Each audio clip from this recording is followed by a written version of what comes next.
Mark the accurate measurement points clearly before cutting replacement jambs and stops to ensure a tight, square fit.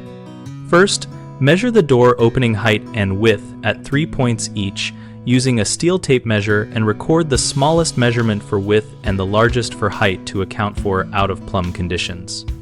Transfer those measurements to your jamb stock and mark cut lines with a sharp carpenter pencil, keeping the pencil marks outside the finished face so you can remove waste.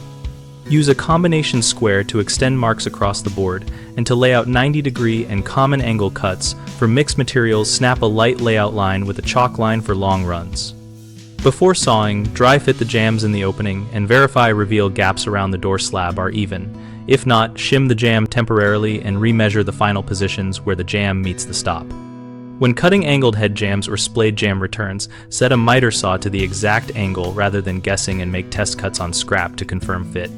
After cutting, label each piece and lightly sand cut faces, then drill pilot holes for screws at jamb bolt locations to prevent splitting and to keep the jamb aligned during final installation. Common mistakes include relying on a single measurement and cutting to that number, which causes ill-fitting parts. Always measure multiple points and use the smallest width and largest height as your baseline.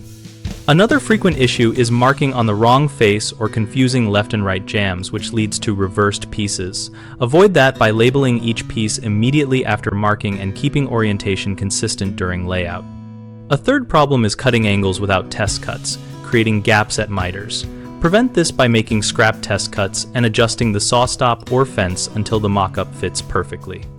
BigHomeProjects.com connects homeowners and contractors around home repair and remodeling projects related to doors and trim.